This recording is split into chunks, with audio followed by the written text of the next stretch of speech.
Integral के कुछ सवाल सॉल्व करते हैं हम लोग। तो देखो एक क्वेश्चन ये है, क्वेश्चन है तुम्हारा I is equal to integral pi by 6 to pi by 4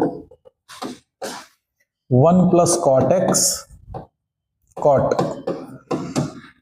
upon E की power x sine x dx। कैसे करेंगे इसको?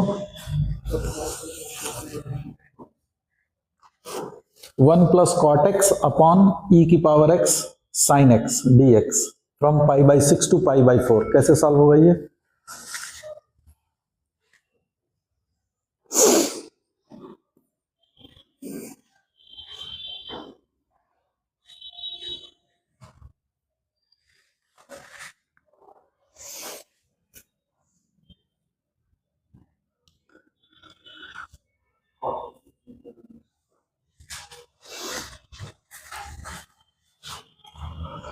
बताओ। अभी तो हम लोग डेफिनेट इंटीग्रल में सिर्फ वो वाले क्वेश्चंस कर रहे हैं जिसमें कि हम लोग इसको इंटीग्रेट करेंगे and then we will put the values, है ना।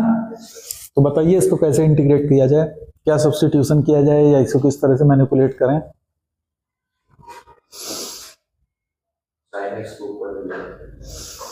साइन एक्स को ऊपर ले जाएंगे, फिर क्या होगा? कोसेक एक्स जाएगा।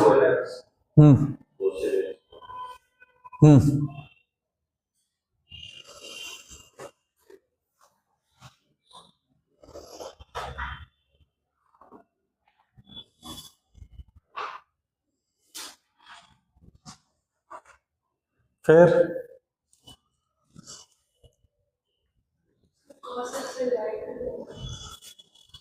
कॉस एक्स से डिवाइड कर दें। देखो हाँ, फिर वेरी गुड। ये कह रहे हैं सर इसको e की पावर माइनस एक्स ऊपर कर दें और इसको दो अलग अलग पार्ट में डिवाइड कर दें, that is 1 upon sine x plus cot x upon sine x dx, है ना। बोलो। अब इसमें अगर हम लोग देखें तो this is nothing but pi by 6 to pi by 4 e की पावर माइनस एक्स और ये है तुम्हारा 1 अपॉन साइन एक्स और प्लस ये क्या बन जाएगा? Cos x upon sine square x dx, है ना। अब हम लोग x की जगह पे माइनस एक्स की जगह पे t सब्सटीट्यूट करते हैं, तो dx is equal to minus dt। Limit क्या हो जाएगी?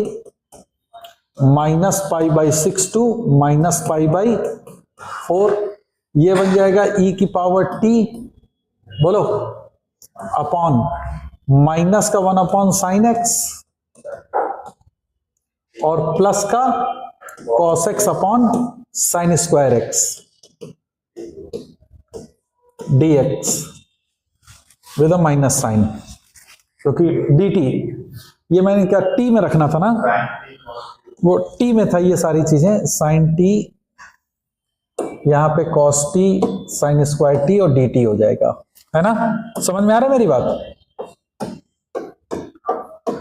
अब अगर देखो ये अगर तुम्हारा fx है तो ये f प्राइम x है, यस और नो? तो ये e की power t fx plus f prime x, तो ये e की पावर x fx हो जाएगा।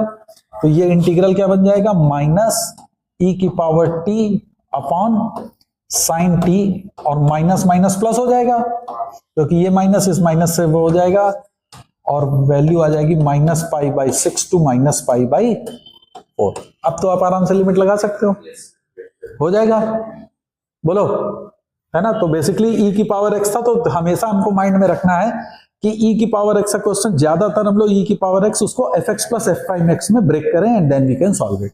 ओके, समझ में आया? एक और क्वेश्चन करो।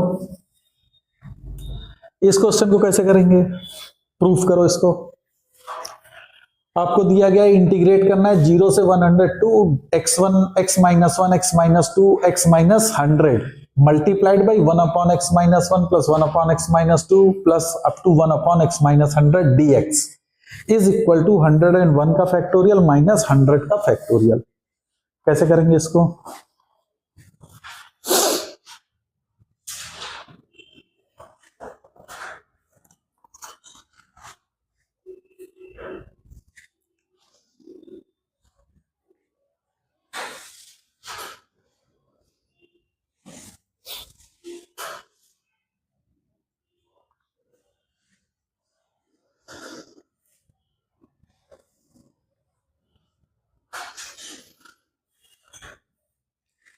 क्या करा जाए इसमें?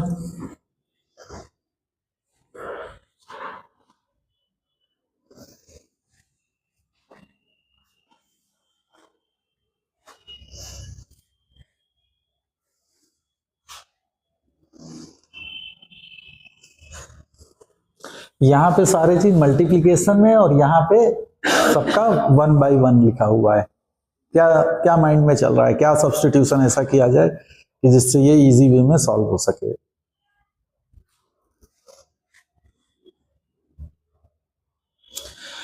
ये मल्टीप्लिकेशन में और ये 1 by 1 डिवीजन में ये कुछ आपको हिंट नहीं कर रहा है?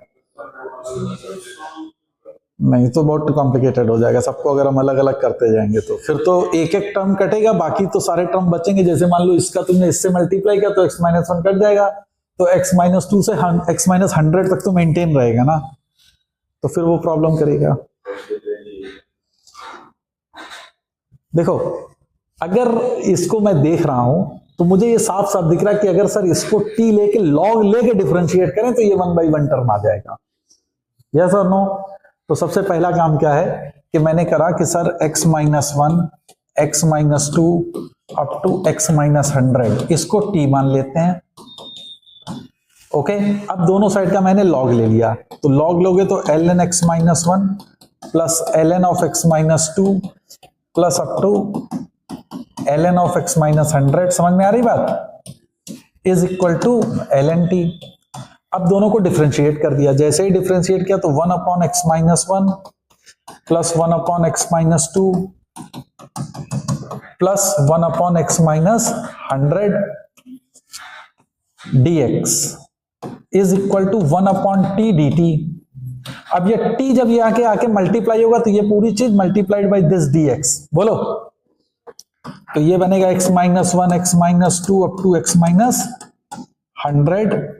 Multiplied by 1 upon x-1 plus 1 upon x-2 plus up to 1 upon x-100, समझ में आ रहा, dx this will be dt। तो ये सारी पूरी चीज एक्चुअल में क्या लिखी हुई है? dt। यस और नो? बोलो। तो I इज इक्वल टू क्या आ गया? Integral dt। अब देखो t पे लिमिट लगानी है, तो जब x की वैल्यू तुमने रखी 102, अपर लिमिट देख रहे हैं, 102 माइनस 1 101, तो 101 से ये स्टार्ट होगा और कहां तक जाएगा? 2 तक। तो 101 से 2 तक का मल्टीप्लीकेशन तो एक तरह से ये फैक्टोरियल 101 है, क्योंकि 2 into 1 हम लिख सकते हैं उसको आराम से। नहीं समझ में आ रहा? तो दिस इज 102 का फैक्टोरियल, 101 का, आई एम सॉरी, 101 तक जाएगा ना, तो this is the factorial of 101। समझ में आ रही मेरी बात? और जब तुम इसकी वैल्यू 0 पुट करोगे तो देखो, चूंकि ये टोटल नंबर ऑफ टर्म्स कितने हैं? 100, यानी इवन नंबर है, तो ये -1 -2 अप टू -100 जाएगा, तो ये 100 का फैक्टोरियल दे रहा है। यस और नो? तो आंसर विल बी 101 का factorial minus 100 and factorial, that you have to prove. Is that okay?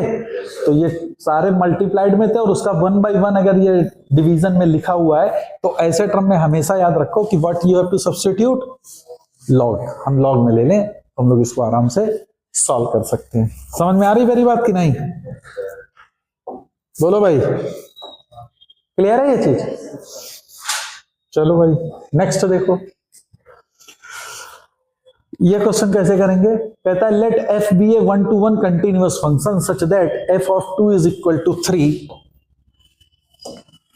1-to-1 का मतलब दे रखा है और यहां पे उसने दिया है fx and f inverse x, तो 1-to-1 दे रखा है यानी कि उसका इनवर्स डिफाइंड है।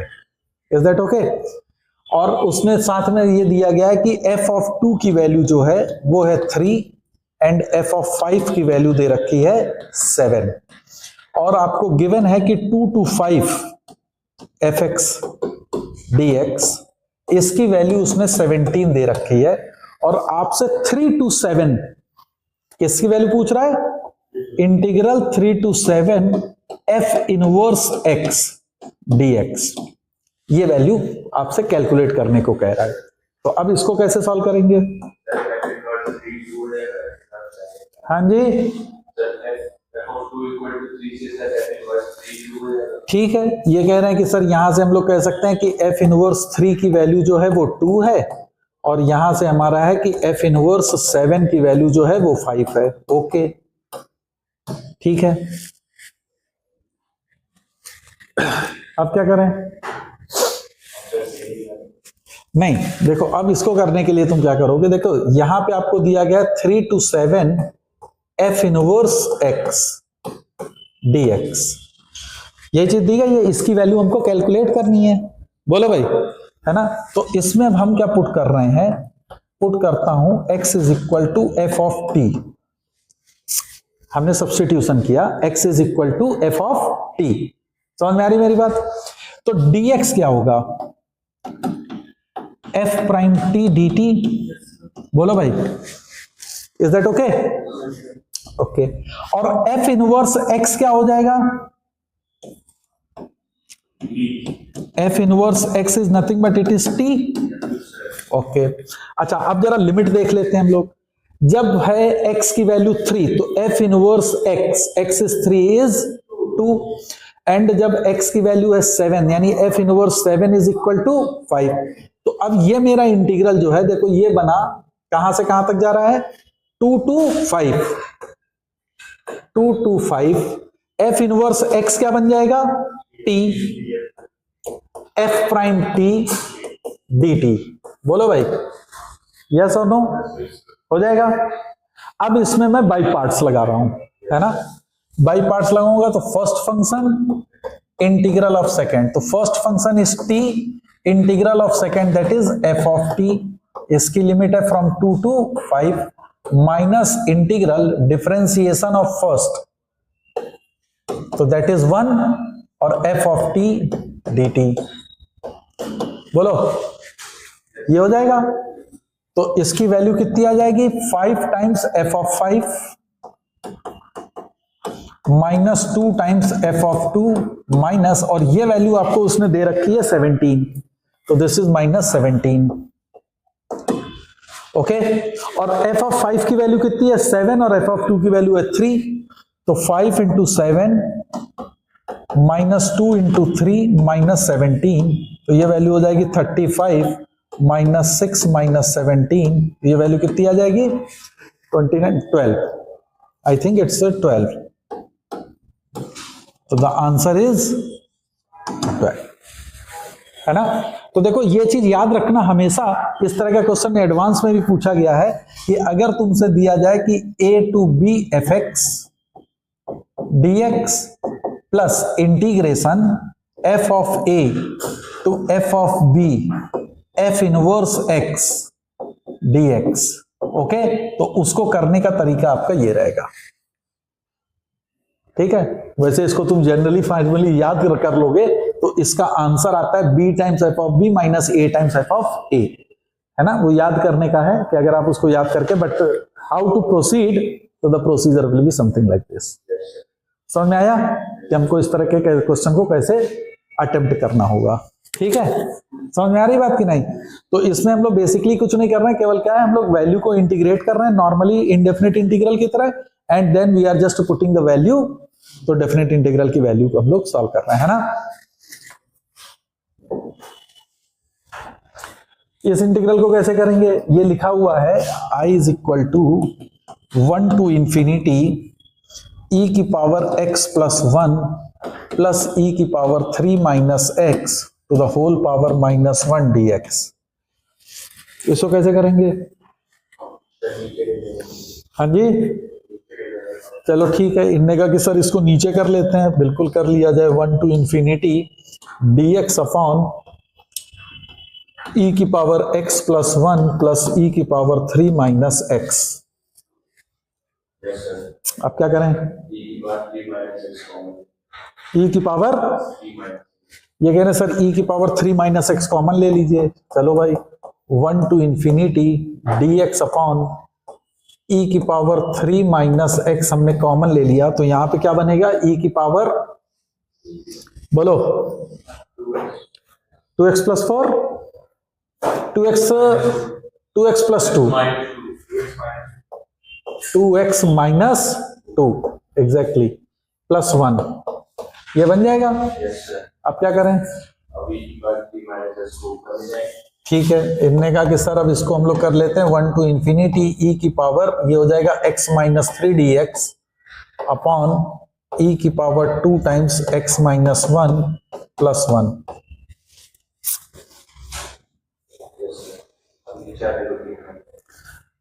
अब ये कह रहे सर हम लोग इसको अगर t मान लें तो ऊपर वाले में क्या होगा, e की पावर x - 1 रखो इसको फिर, और इंटू e की पावर 2, है ना। तो इसको मैं ब्रेक करूंगा, इसको मैं ब्रेक कैसे करूंगा,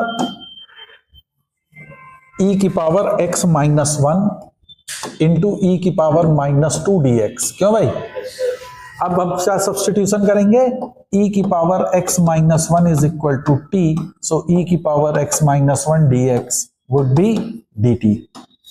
तो अब ये बन जाएगा I इज इक्वल टू, जब x की वैल्यू 1 रखेंगे तो 1 - 1 is 0, that is 1 to infinity, यही बनेगा। e की पावर -2 बाहर आ जाएगा, dt, क्योंकि e की power x - 1 dx is dt upon 1 + t²। अब तो सॉल्व हो जाएगा, ये हो जाएगा tan इनवर्स t, और आप जब लिमिट लगाएंगे तो ये दे देगा π/2, tan इनवर्स t इंफिनिटी पे π/2 और 1 पे π/4। तो इस पूरे इंटीग्रल की वैल्यू एक्चुअल में π/4 है। बोलो, π/2 minus π/4 will give you the π/4, है ना। तो 1/e² इंटू π/4। तो this is the value of the given integral. Clear है, समझ में आ गया, है ना। तो just only you just do the question, मतलब इंटीग्रेट करो एंड देन उसके बाद उसको हम लोग लिमिट सब्स्टिट्यूट करते हैं। बोलो, हाँ, अब देखो इस तरह के क्वेश्चन करने के लिए तो अब हम लोग कुछ थ्योरी को पढ़ लें पहले, है ना। तो अब देखो कुछ, देखो हम लोग ने पढ़ा था डेफिनेट इंटीग्रल में कि fx है तो a to b fx dx अगर हम लोग लिखते हैं a to b fx dx, तो ये बेसिकली क्या रिप्रेजेंट कर रहा होता है ना, जिसमें fx मेरा कंटिन्यूअस फंक्शन है, a to b fx dx, तो ये क्या रिप्रेजेंट कर रहा होता था, एल्जेब्रिक एरिया। पढ़ाया था हमने, है ना, कि अगर ये x एक्सिस के ऊपर है और a से b तुम्हारा राइटवर्ड मूव कर रहे हैं तो ये तुम्हारा प्लस का a होगा, अगर ये डाउनवर्ड है यानी एक्स एक्सिस के नीचे है तो ये माइनस के a को रिप्रेजेंट कर रहा होगा। और इसके कई केस थे जो कि हम लोगों ने डिस्कस कर रखे थे।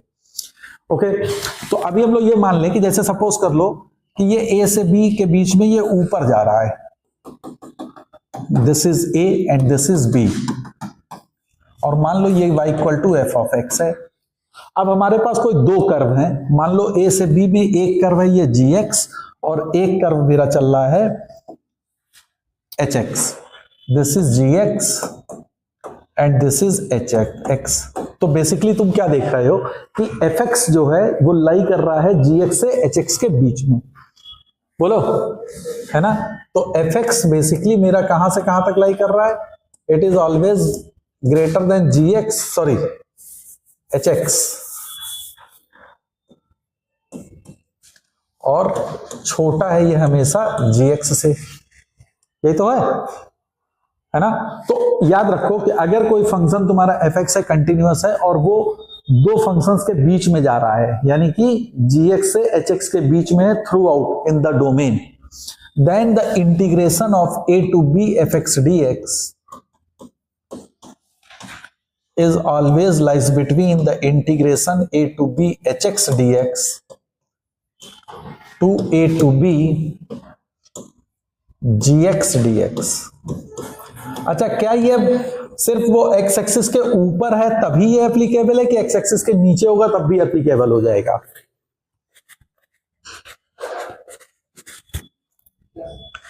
ये चीज जो है अभी तो मैंने फिगर में आपको दिखाया, ये x एक्सिस के ऊपर जा रहा है, अगर x एक्सिस के नीचे होगा तब क्या होगा, तब भी क्या यही होगा कि साइन बदल जाएगा? नहीं, देखो अब उसको ध्यान से समझ लो।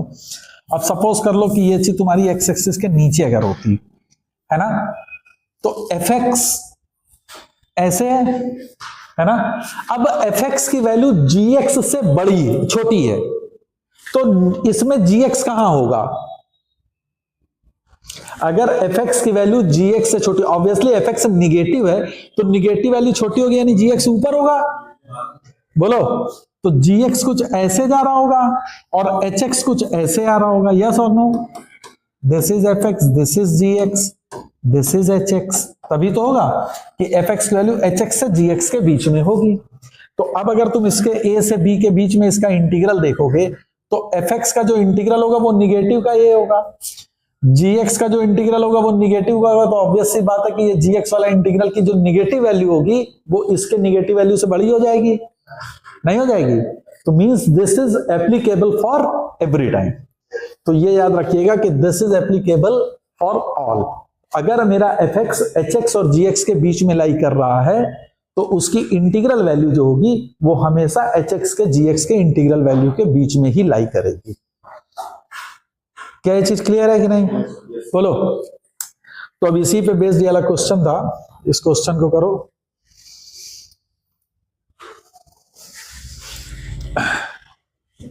तो ये क्वेश्चन दिया हुआ था कि प्रूव करो कि 0 लेस देन 0 to 1 x की power 7 dx upon 1 plus x की पावर 8 की power 1 upon 3 is less than 1/8।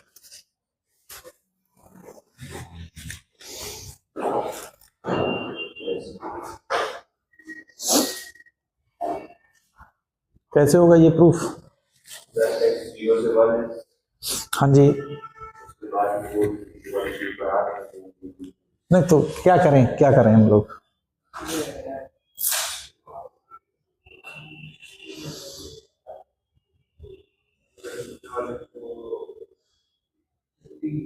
देखो, एक चीज तो तुमको ये क्लियर है कि चूंकि ये वैल्यू 0 से 1 इंटीग्रेट कर रहे हैं और अंदर की चीज जो ये लिखी हुई है, this number is always a positive number.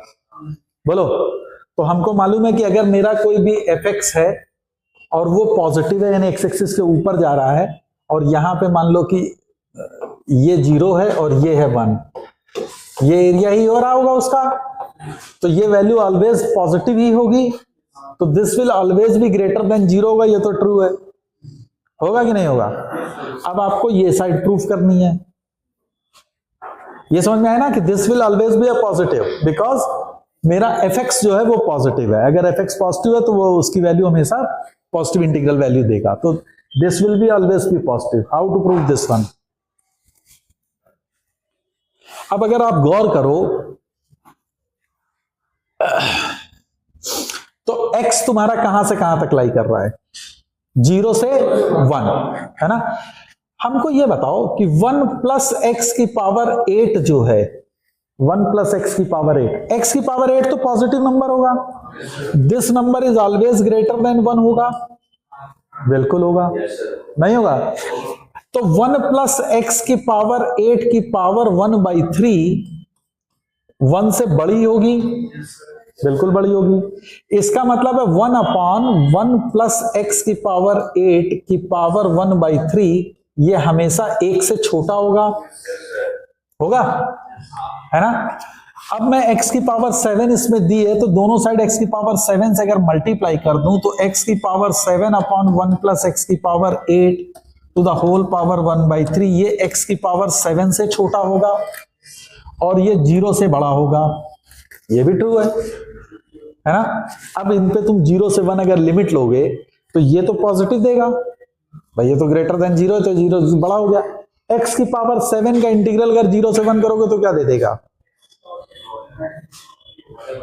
1/8, और वही आपको प्रूफ करना था। इसी की तो इंटीग्रल लिमिट तुमको पूछी गई है। तो this will lies between 0 to 1/8। तो इसमें बेसिकली हमको fx फंक्शन दिया है, तो इसको gx और hx को ऐसा मैनिपुलेट करना हो कि हमको ये मालूम हो जाए कि ये लिमिट हम लोग इजिली कैलकुलेट कर सकते हैं, है ना। समझ में आया कि नहीं? तो इजिली कैलकुलेशन के लिए you have to put the value of function in such a way. Clear है? नहीं समझ में आया? एक और क्वेश्चन इसी पे देखो।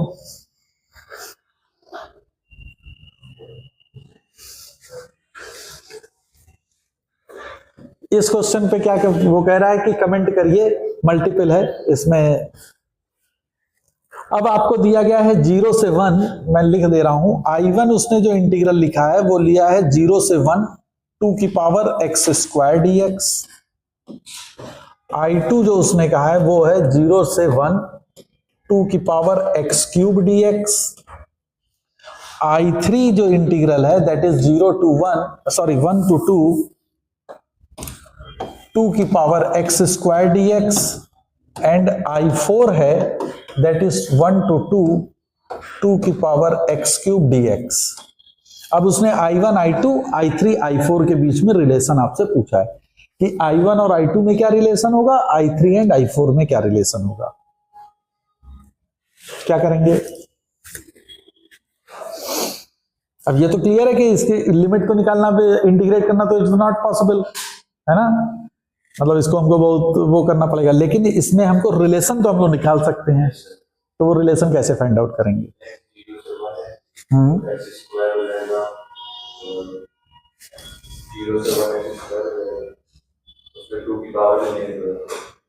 तो फिर तो सर वो हो जाएगा 2 की पावर x स्क्वायर आ जाएगा सर, 1 इंटीग्रेशन 1 dx से बड़ा। अब देखो तुमको x कहां से कहां तक दे रहा है, 0 less than x less than 1। x की वैल्यू 0 से 1 के बीच में है। अगर वो x की वैल्यू 0 से 1 के बीच में है तो ये एकदम क्लियर है कि x स्क्वायर की वैल्यू x क्यूब से बड़ी होगी कि छोटी होगी? बोलो, बड़ी हो जाएगी।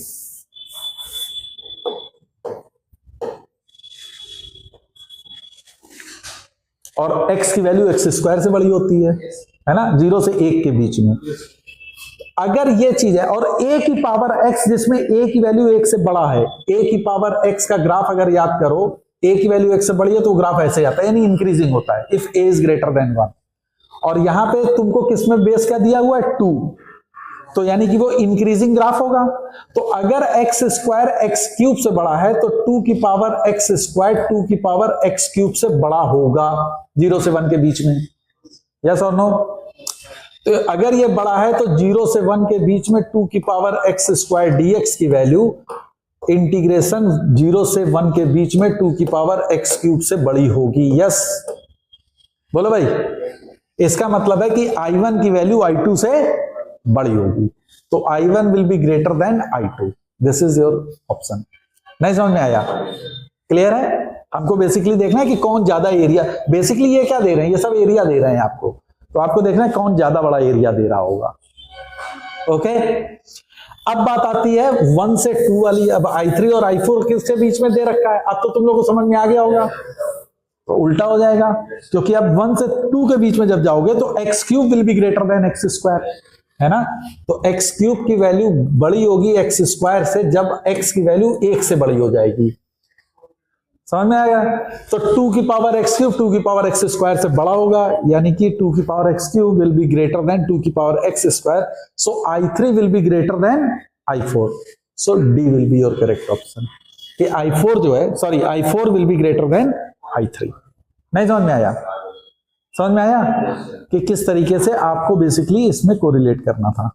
क्लियर है? तो ये चीज याद रखिएगा। ये क्वेश्चन है, इसको कैसे करोगे?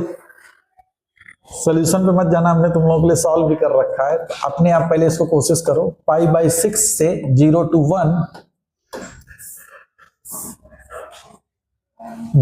1 dx अपॉन, इसको खुद से सॉल्व करो जरा। 4 minus x square minus x cube, इसकी वैल्यू π/4√2 कैसे जाएगी?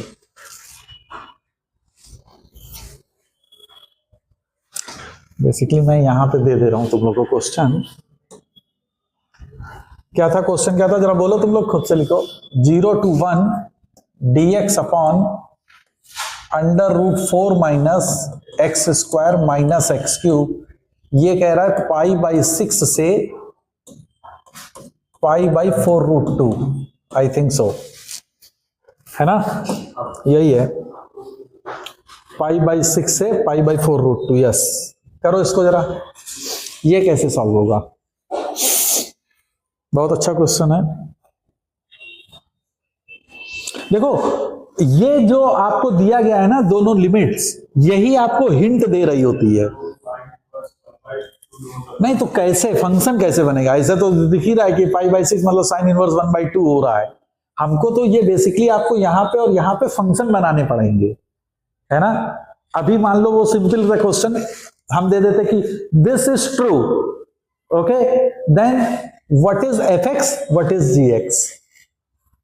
तुम्हें फंक्शन देना पड़ेगा फिर भाई, इंटीग्रेट करने के लिए तुमने कुछ फंक्शन माने होंगे ना, तो वो फंक्शन यहां पे क्या होंगे, तो उसका विद लॉजिक हमको बताओ कि ये कैसे सॉल्व होगा।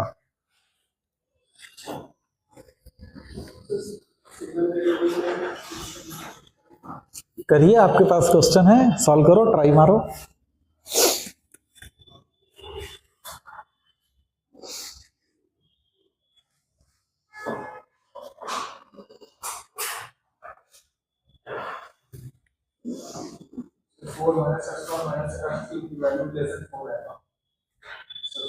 वो जो नीचे रूट में लिखा हुआ है उसकी वैल्यू लेस देन 4 है।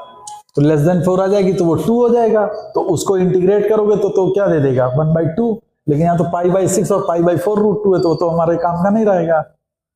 हमको तो इसके अकॉर्डिंगली फंक्शन को बदलने हैं ना, नहीं समझे? तो वो मैं पूछ रहा हूं कि वो कैसे बदलोगे।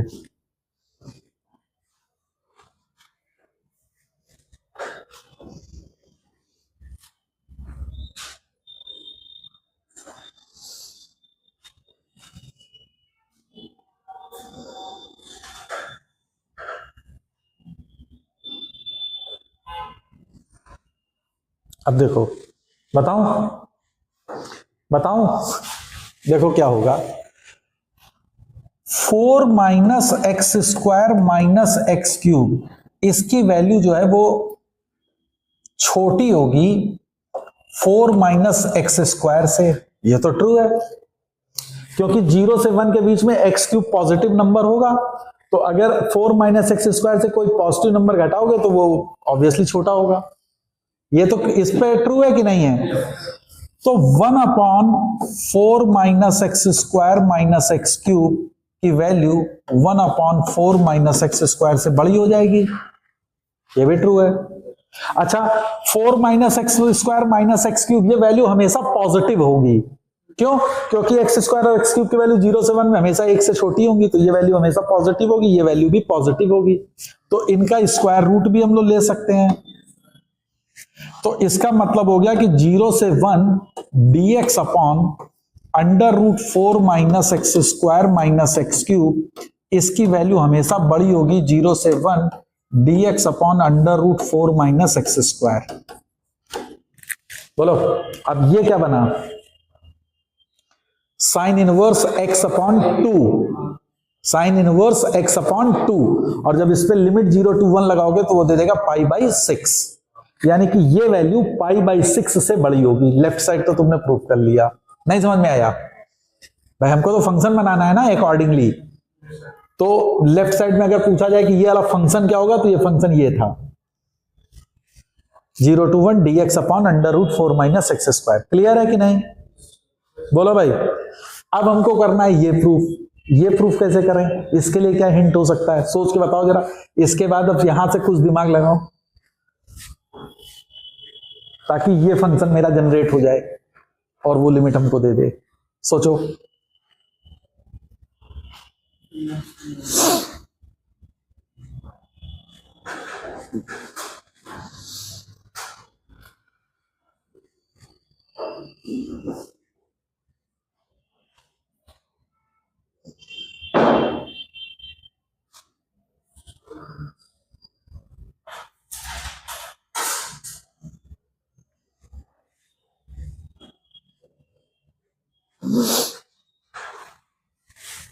क्या करें?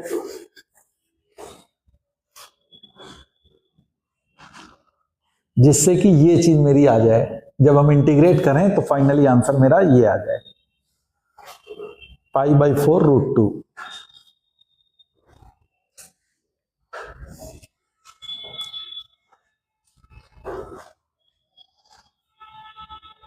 ये जो इनइक्वालिटी इंटीग्रल में होती है ना, इसमें बेसिक इंपॉर्टेंट चीज बस यही है, क्या?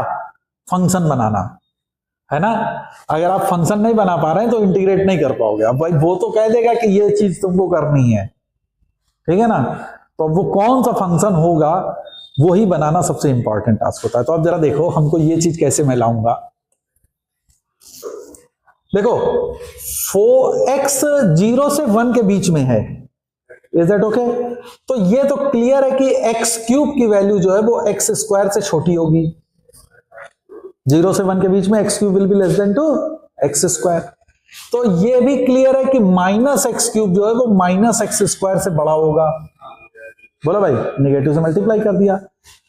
4 minus x square minus x cube की value 4 minus x square minus x square से बड़ी हो जाएगी। ऑब्वियसली 4 माइनस एक्स स्क्वायर को दोनों साइड ऐड कर दिया हमने। बोलो, तो इसका अंडर रूट इसके अंडर रूट से बड़ा होगा। तो यानी कि 1 upon under root 4 minus x square minus x cube जो है वो छोटा हो जाएगा under root 4 minus 2 x square से। नहीं हो जाएगा? बोलो भाई। तो अब इसको इंटीग्रेट जब तुम 0 से 1 dx करोगे तो यानी ये इंटीग्रेट कर रहे हो 0 से 1 dx से छोटा होगा। बिल्कुल परफेक्ट। अब जरा इसका इंटीग्रेट कर लो, इसमें से √2 बाहर आ जाएगा, 1/√2। तो ये आ जाएगा 0 से 1 dx अपॉन क्या आ जाएगा? Under root 2 minus x square. अब ये साइन इनवर्स x अपॉन √2, जैसे 1 रखोगे तो दे देगा π/4। तो दैट इज π/4 √2 से ये छोटी होगी। तो वही तुमको प्रूव करना था कि π/4 √2। तो बेसिक चीज तुमको यहां पे ये अप्लाई करनी थी। नहीं समझ में आया? Is it okay? तो अगर पूछता है कि ये जनरेट जो हुआ वो किस फंक्शन से हुआ, तो वो फंक्शन ये था।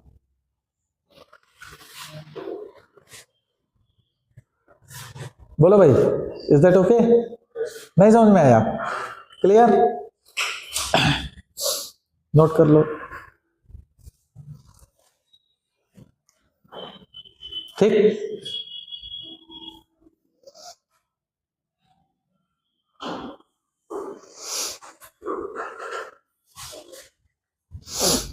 फिर नेक्स्ट है इंपॉर्टेंट थ्योरम इसी में, कि सपोज कर लो कि कोई तुमको फंक्शन दिया गया है, कोई fx फंक्शन है, a से b में कंटिन्यूअस है, closed interval a to b में फंक्शन कंटिन्यूअस है, ओके।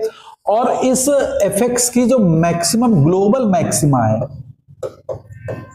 ग्लोबल मैक्सिमा का मतलब समझते हो ना क्या? वो जो है वो कैपिटल M है, और ग्लोबल मिनिमा जो है वो अगर मान लो स्मॉल m है, यानी कि इस पूरे रीजन में सबसे बड़ी वैल्यू जो है वो स्मॉल m है, सॉरी कैपिटल M है, और सबसे छोटी वैल्यू स्मॉल m है, ठीक है। तो वो कहता है कि इस डोमेन में a to b fx dx इसकी वैल्यू जो होगी वो हमेशा m times b minus a से बड़ी होगी और capital M times b minus a से छोटी होगी, है ना। ग्राफिकली अगर इसको हम समझें तो जैसे अगर मान लो कि कोई फंक्शन है वो ऐसे गया है, लेट अस अज्यूम, है ना, और यहां पे मेरा कोई पॉइंट है a and here it is something like b।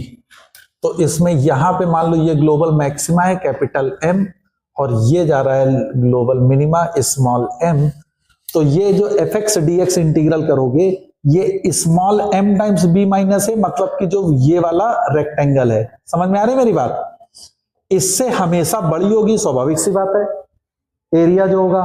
और कैपिटल M वाला मतलब जो ये बड़ा वाला एरिया है, जिसको कि अगर मैं इस कलर से रिप्रेजेंट कर दूं, ये है capital M times b minus a, तो इस एरिया से छोटी होगी किसकी वैल्यू?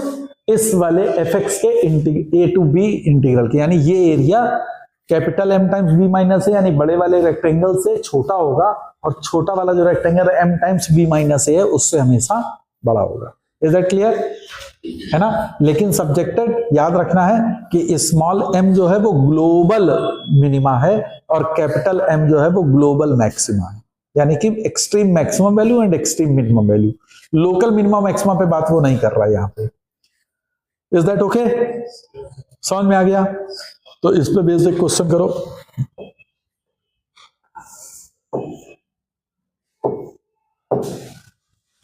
इसको कैसे करेंगे? क्वेश्चन आपको दिया गया है 1 less than 0 to 2 5 minus x upon 9 minus x squared dx is less than to 6 upon 5.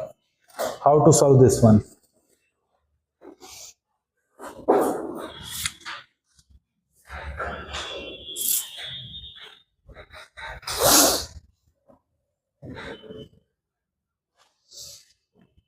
Zero to 2 5 minus x upon 9 minus x square dx is lying between 1 to 6 upon 5. How to solve?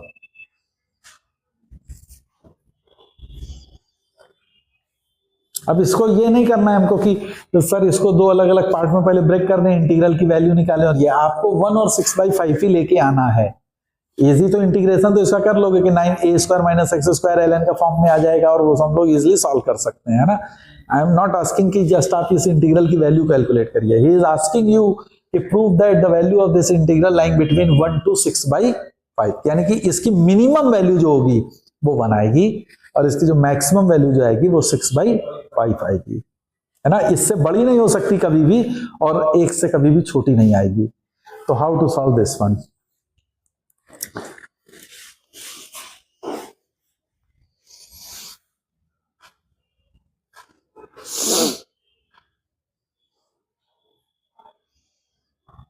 कैसे करेंगे?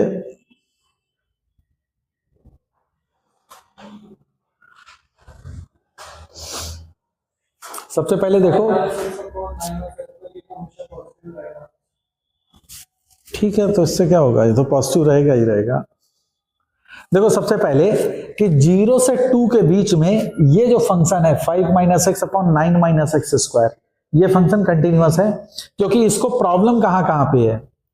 x equal to ±3 पे, है ना? तो +3 और -3 0 से 2 की range में नहीं आ रहे हैं, तो इसलिए फंक्शन कंटिन्यूअस है। ये तो क्लियर है ना? बोलो भाई। और डिफरेंशिएबल भी है। अगर ये फंक्शन कंटिन्यूअस और डिफरेंशिएबल दोनों है तो हम इसकी एब्सोल्यूट मैक्सिमम और एब्सोल्यूट मिनिमम वैल्यू कैलकुलेट कर सकते हैं। तो हमने थोड़ी देर के लिए मान लिया कि मेरा जो fx है सर वो है 5 minus x upon 9 minus x²। तो मैक्सिमम मिनिमा निकालने के लिए क्या करते हो? f'(x). तो f'(x) क्या हो जाएगा? Denominator 9 minus x², differentiation of numerator -1 minus numerator 5 minus x, इसका डिफरेंशिएट करोगे -2x अपॉन 9 minus x² का होल स्क्वायर। तो f'(x) की वैल्यू बताओ, 0 कहां पे आ रही है? 0 फॉर कहां पे आ जाएगी? 9 minus x², ये माइनस साइन के साथ है और ये माइनस माइनस प्लस में हो जाएगा, तो -9 + x² और ये 2x, तो माइनस माइनस प्लस का हो गया, तो +5 minus x into 2x, अभी मैं ऐसे लिख दे रहा हूं, इज इक्वल टू 0। बोलो समझ में आ रहा है? तो -9 + x² और ये दे देगा प्लस का 10x -2x² is equal to 0। बोलो भाई। तो ये क्या बना? इक्वेशन क्या बनेगी? x² - 10x + 9 is equal to 0। Clear है? तो अगर इसके फैक्टर करोगे तो x - 1 into x - 9 is equal to 0। तो x इक्वल टू 1 पे ये तुम्हारा 0 होगा। 9 हम इसलिए नहीं ले रहे क्योंकि वो मेरे लिमिट के बाहर है। क्लियर? तो इसका मतलब है इसका डेरिवेटिव की value at x is equal to, ये भी एक क्रिटिकल पॉइंट होगा। तो एब्सोल्यूट मैक्सिमा और मिनिमा निकालने के लिए हम लोग किन किन पॉइंट पे निकालते हैं? एंड पॉइंट पे और क्रिटिकल पॉइंट पे फंक्शन की वैल्यू चेक कर लेते हैं। बोलो। तो अब हमारे पास 3 वैल्यूज हैं, कौन कौन से? हमको निकालना है f(0) यानी कि लोअर लिमिट पे, f(2) अपर लिमिट पे एंड f(1) क्रिटिकल पॉइंट पे। ठीक है? तो जरा हमको f ऑफ 0 पे जल्दी से वैल्यू बताओ क्या आ जाएगी। x की वैल्यू 0 पुट कर दोगे तो 5/9, तो f of 0 is 5/9। f of 2 जरा जल्दी से बताओ क्या आ जाएगा। 2 रखेंगे तो 5 - 2 दैट इज 3, और 2 3/5, 2 का स्क्वायर 4 हो जाएगा, तो 3/5। अरे बोलो हाँ या ना। x की वैल्यू 1 पे जरा हमको बताओ f ऑफ 1 कितनी आएगी। 1/2, तो दिस इज 1/2। तो देखो ये वैल्यू है 0.6, ये वैल्यू है 0.5, और ये वैल्यू आएगी 5/9 की वैल्यू कितनी हो जाएगी 0.4 समथिंग। तो मिनिमम वैल्यू क्या होगी। What is the minimum value, this one, और what is the maximum value, this one. बोलो यही आ रही ना। 5/9 कितना आ रहा 0.5 का, यानी मिनिमम वैल्यू ये है। वही मैं कह रहा हूं 5/9 नहीं आ रही, मिनिमम वैल्यू ये 0.5 है, ये 0.5 से ज्यादा हो जाएगा। 9×5 = 45 होता है ना। हाँ ठीक, तो ये नहीं है, I am sorry, minimum is 1/2। तो अब मैं कह सकता हूं कि ये वाला इंटीग्रल जो है 0 से 2 fx dx, इसकी वैल्यू कहां से आएगी, m × 2 कैपिटल M × 2, यस और नो। स्मॉल m की वैल्यू कितनी है 1/2, तो 1/2 × 2 दिस इज 1, और यहां पे अगर तुम देखोगे तो कैपिटल M कितना था 3/5 × 1/2, 3/5 × 2, तो दैट इज 6/5। तो ये 1 से 6/5 के बीच में लाई करेगा, that you have to prove. Is that okay. तो तुमने केवल क्या करा, फंक्शन की absolute maxima absolute minimum value calculate करी, and then we have checked it out, है ना। तो ये थ्योरम समझ में आ गई कि अगर फंक्शन कंटिन्यूअस है a से b के बीच में क्लोज्ड इंटरवल, और उसके एब्सोल्यूट मिनिमा और एब्सोल्यूट मैक्सिमा अगर वैल्यू डिफाइंड है, तो a से b में fx dx का इंटीग्रल हमेशा small m times b - a से capital M times b - a के बीच में ही लाई करेगा। Is that okay. बोलो।